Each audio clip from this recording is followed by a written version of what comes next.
Dans cette vidéo, on va voir quel mode utiliser pour la proposition relative. Sur la proposition subordonnée relative, quel mode on va utiliser? Est-ce qu'on va utiliser l'infinitif? Est-ce qu'on utilise l'indicatif? Ou bien le subjonctif? On va voir un petit peu les différences entre les deux. Alors d'abord, c'est quoi une proposition subordonnée relative?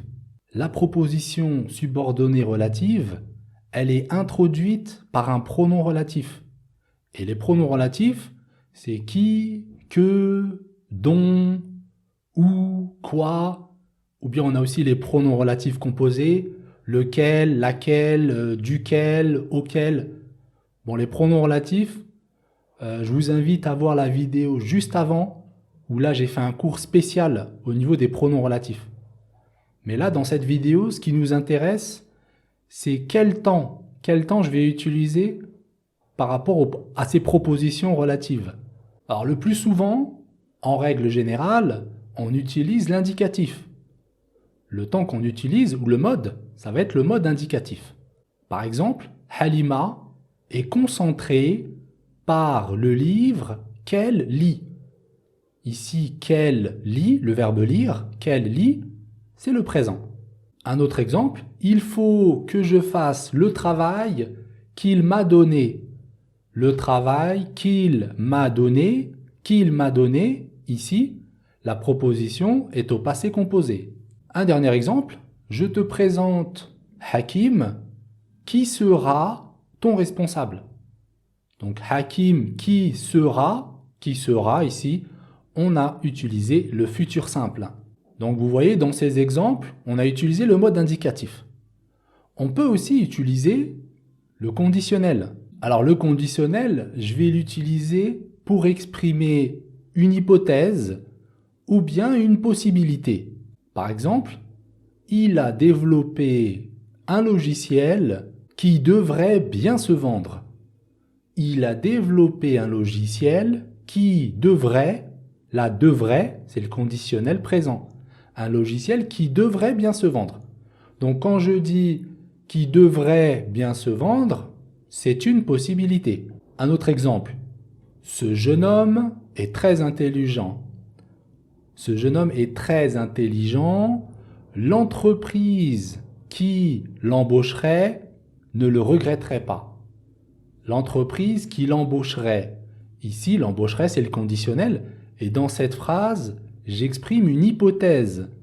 L'entreprise qui l'embaucherait ne le regretterait pas. Et quand on a le même sujet dans la proposition principale et dans la proposition relative, quand j'ai le même sujet, dans ce cas, je vais utiliser le verbe à l'infinitif dans la proposition relative.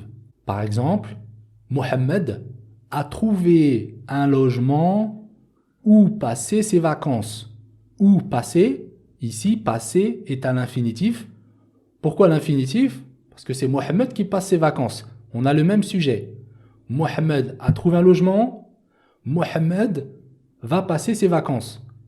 Donc, comme on a le même sujet, on peut utiliser l'infinitif. On va dire Mohamed a trouvé un appartement où il va passer, ou bien où passer plutôt, où passer ses vacances.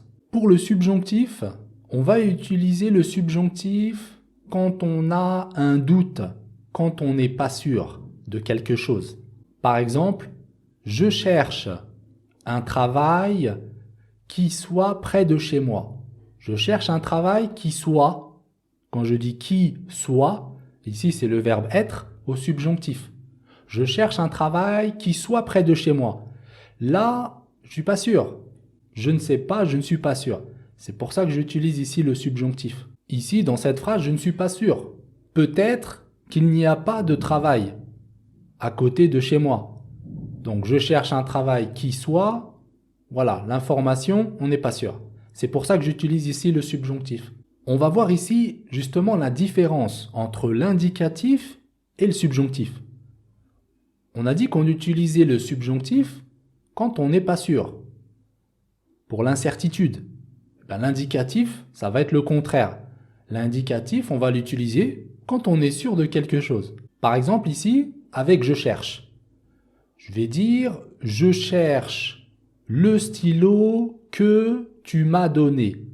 Que tu m'as donné, là j'ai utilisé le passé composé, c'est l'indicatif. Je cherche le stylo que tu m'as donné. Ici, tu m'as donné le stylo. On en est sûr. C'est pour ça que j'utilise l'indicatif. Je cherche le stylo que tu m'as donné. Maintenant, une autre phrase. Je cherche un stylo qui ne soit pas trop large, qui n'écrive pas trop large. Donc, qui ne soit pas trop large, je cherche un stylo. Là, je ne suis pas sûr. Est-ce que le stylo existe? Est-ce que je vais trouver un stylo qui n'écrit pas trop large? Je ne suis pas sûr. On a l'incertitude. C'est pour ça qu'ici, je vais utiliser le subjonctif. Donc, vous voyez bien la différence entre les deux. Je cherche un stylo ou bien je cherche le stylo que tu m'as donné. Je cherche un stylo qui ne soit pas trop grand. Un autre exemple. J'aimerais visiter une ville qui soit calme. J'aimerais visiter une ville qui soit calme. Ici, qui soit le subjonctif. J'aimerais visiter la ville que tu m'as conseillée. La ville que tu m'as conseillée, c'est le passé composé, c'est l'indicatif. Connais-tu quelqu'un qui sache parler le français? Qui sache, là c'est le verbe savoir au subjonctif. Connais-tu quelqu'un qui sache parler le français? Donc vous voyez ici, je ne suis pas sûr. C'est pour ça que je pose la question au subjonctif. Une autre question ici, je vais dire, connais-tu la personne qui est assise à côté de moi? Connais-tu la personne qui est assise? Là, je suis sûr. La personne, elle est assise. D'accord? Il n'y a pas de doute. La personne est assise. C'est pour ça qu'ici, j'utilise le passé composé. On utilise aussi le subjonctif quand on veut donner une opinion subjective. Justement, on dit le subjonctif subjective. Subjective, c'est-à-dire, c'est mon avis à moi, c'est mon opinion. Le contraire, c'est objectif, être objectif. Quand on est objectif, on ne donne pas son avis. On ne fait pas rentrer ses sentiments, on ne fait pas rentrer ce qu'on pense. Par contre, le subjonctif, on est subjectif.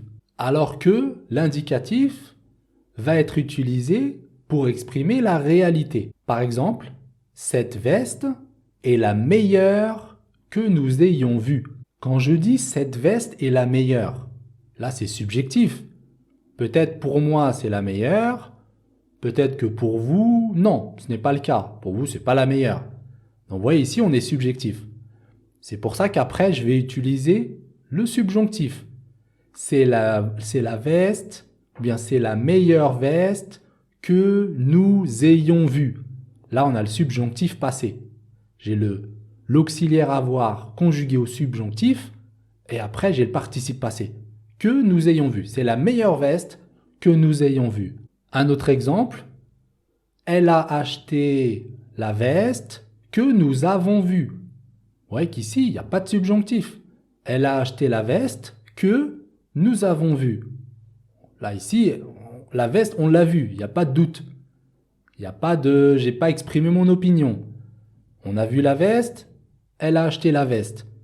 Donc, la veste que nous avons vue, ou elle a acheté la veste que nous avons vue. Vous voyez bien la différence entre les deux, entre l'indicatif et le subjonctif. Voilà, j'ai terminé avec la proposition subordonnée relative. Quel mode, quel temps utiliser. J'espère que le cours vous a plu. Je vous donne rendez-vous à la prochaine vidéo. À bientôt.